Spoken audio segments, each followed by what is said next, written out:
আচ্ছা, 116 জন আলেমের বিরুদ্ধে নামের তালিকা দেওয়া হয়েছে। এরা বাংলাদেশ থেকে ওয়াজ করে, এই করে, সেই করে বিদেশে টাকা পাচার করেছে 116 জন আলেম। বছর তো গনে আইলো, একজন বোধহয় পাওয়া গেছে টাকা পাচার করেছে, একজন বোধহয় পাওয়া গেছে। জোরে কম ভাই, যদি এদেরকে পাওয়াই যাইতো এই লাইনে, তাইলে এদের যে কি অবস্থা করতো ভাই। বিদেশে তো আমি যাই, প্রত্যেক বছরই যাই, দুনিয়ার বিভিন্ন দেশে যাই।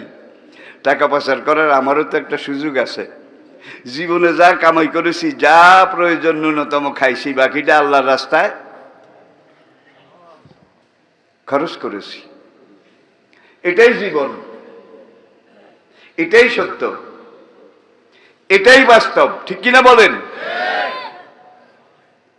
এখন একজনের নাম আমি বলি না, বিভিন্ন পত্রিকাও দেখি, আর নিন্দুকেরা বলে কি মুরগি কবির নাকি। পাকিস্তান আর্মির মুরগি সাপ্লাই দিত। চেয়ারম্যান ভাই, আমরা তো এটা ইতিহাসে পড়ছেন, মুরগি সাপ্লাই দিত। এখন সে মুক্তিযোদ্ধা হয়ে গেছে, আর আমি হয়ে গেছি রেজাকার।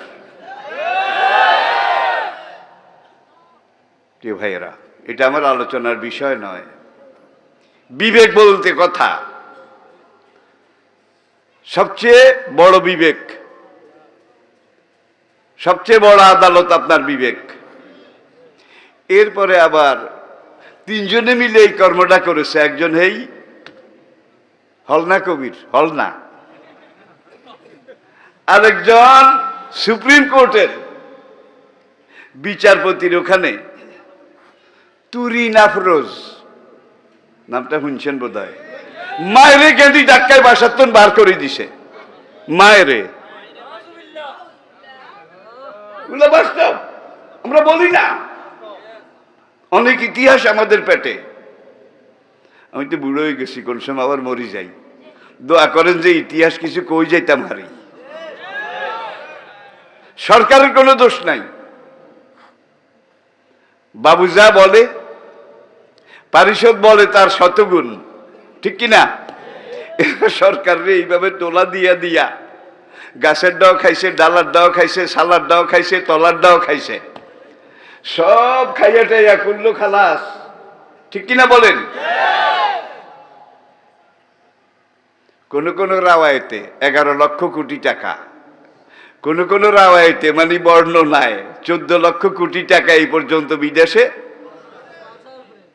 পাচার হয়েছে। এর মধ্যে আলেম কয়জন আছে ভাই? 116 জন জাতীয় পর্যায়ের আলেম।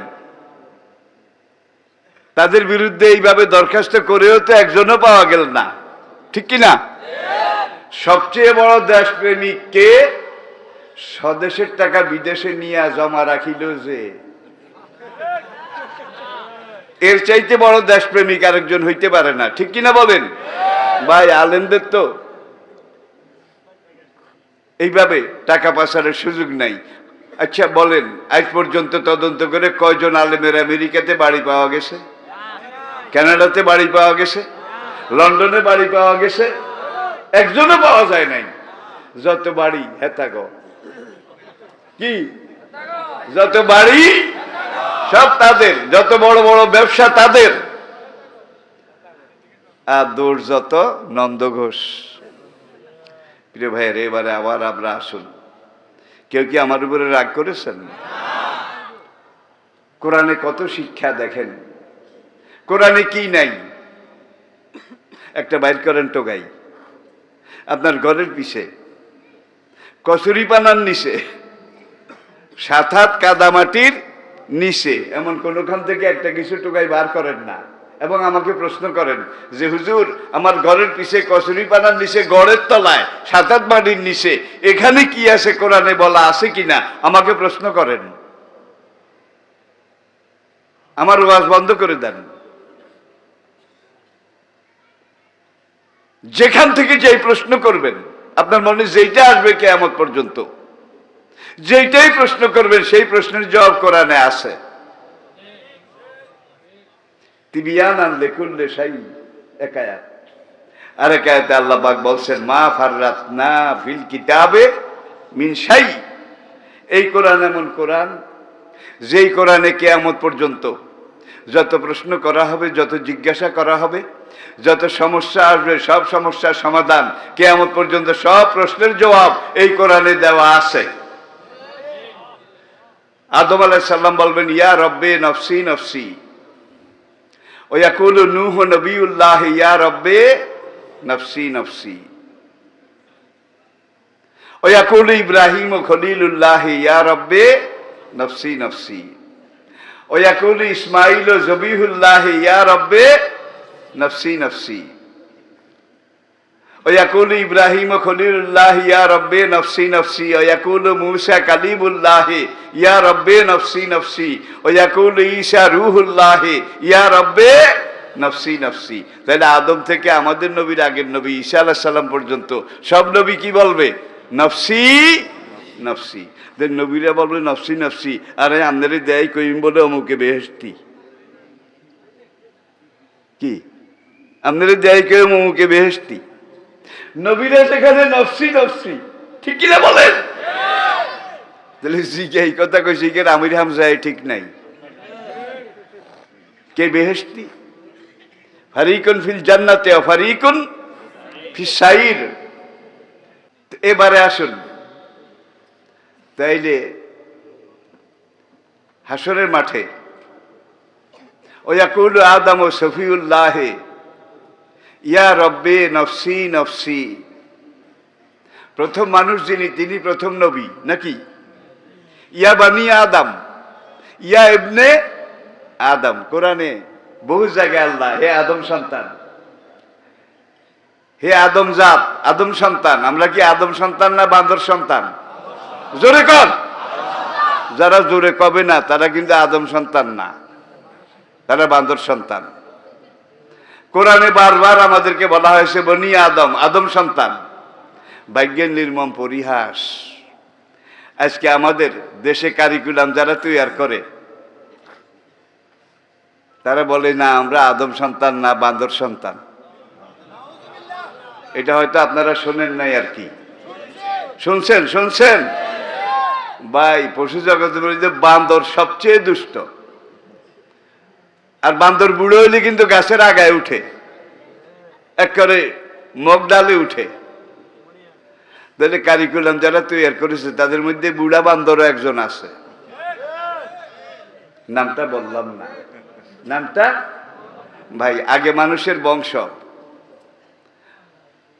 দাদা, বাবা, ছেলে, নাতি, পতি, সাথী, লাডি, ব্যাং, ফোস। এই বংশ নির্ধারণের জন্য আগে রক্ত পরীক্ষা ছিল, ব্লাড টেস্ট। যখন দেখা গেল এটা 100% নির্ভরযোগ্য নয়, বিজ্ঞানীরা আরো বহু বছর গবেষণা করে ডিএনএ আবিষ্কার করলো। ডিএনএ আবিষ্কার হয়েছে আজ থেকে প্রায় 1.25 শতাব্দী আগে। ডিএনএ আবিষ্কার হওয়ার পরে পুরা দুনিয়া বিশ্বাস করলো, হ্যাঁ ডিএনএর মাধ্যমে যে রক্ত পরীক্ষা করা হয়, যে টেস্ট নেওয়া হয়, এটা 100% সঠিক।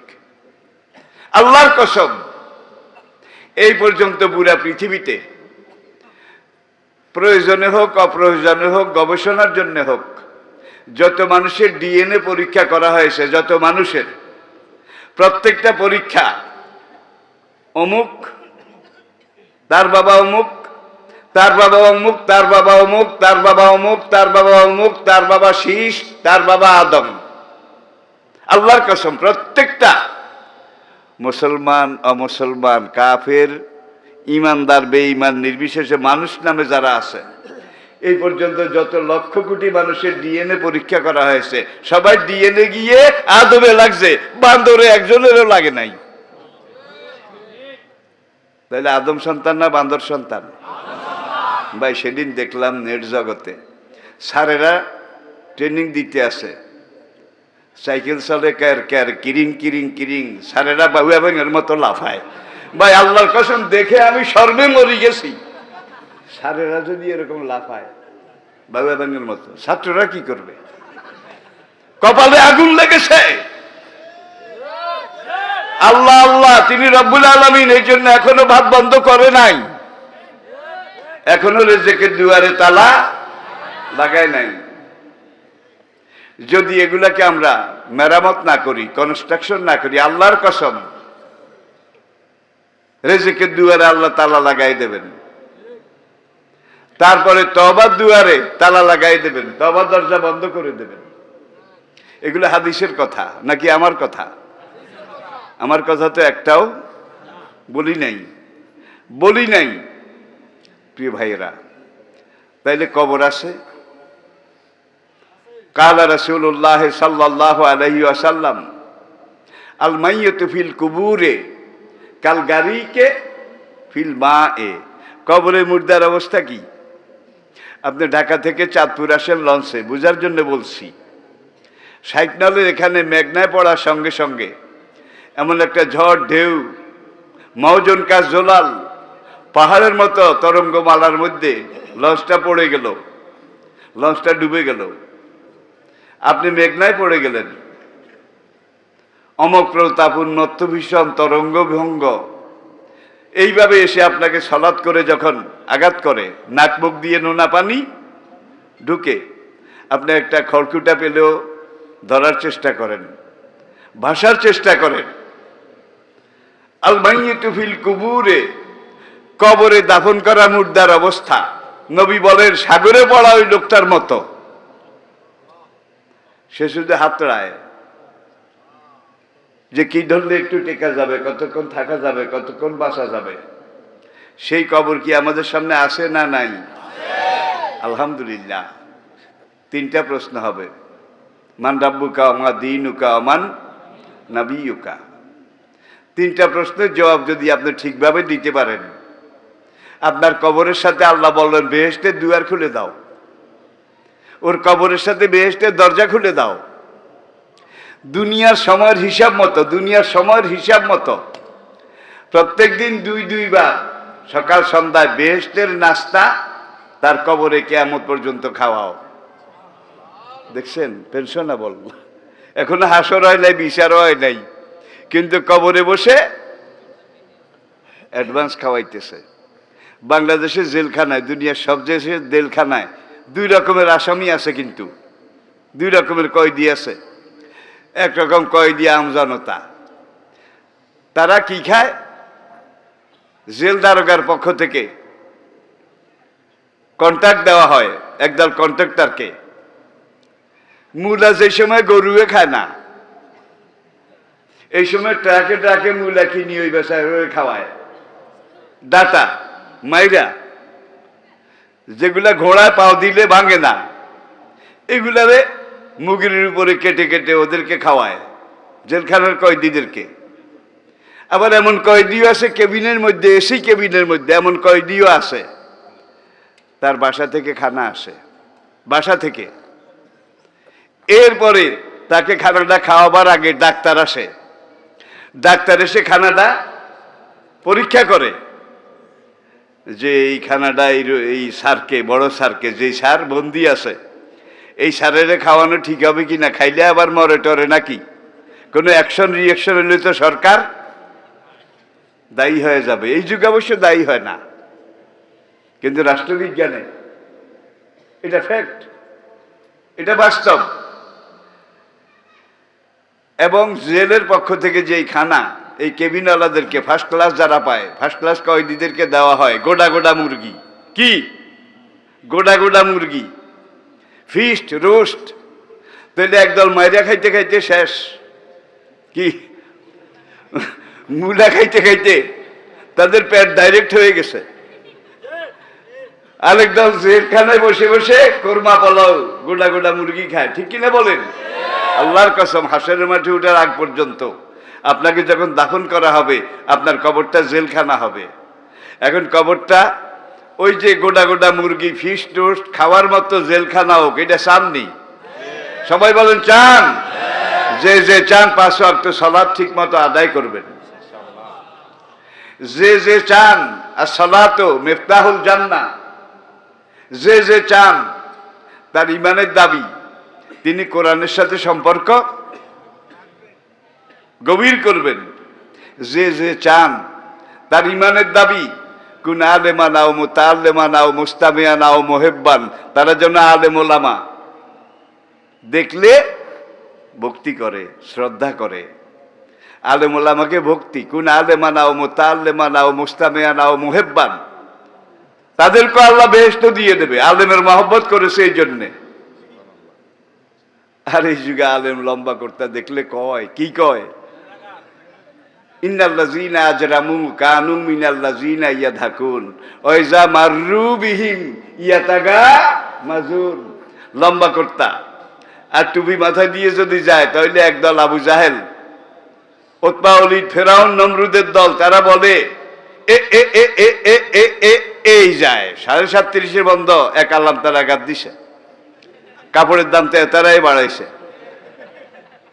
ভাই আমার জামাই গা দেই, বরগুনা মাহফিল করে আমি বরিশাল সদরঘাট টার্মিনালে নামছি, বরিশাল। দুই যুবক এসে আমার জামাকাল ধরি ধরি টানে। আমি কি কিরে ভাই তোমরা কি দেখো? হুজুর কাপড় কদ্দুর লাগছে, দেখছেন নি কেন? আমি কি কেন, আপনার দরকারটা কি? এইভাবে বড় বড় জামা বানাই, আপনারাই তো কাপড়ের দাম বাড়াইছেন। এমন আপনারা পুরা দেশ ল্যাংটা থাইও তো কমাইতে পারলেন না। আমার জামা মোটে দুইটা, আমার জামা মোটে দুইটা, শীতকালের দাম ওটা, গরমকালের চিকন পাতলা, এই দুইটা। আপনাকে জামা কয়টা? হুজুর হিসাব নাই। এই সময় তো 250 বার দেওয়ানোর দরকার ছিল, আমরা কাপড়ের দাম বাড়াইছি।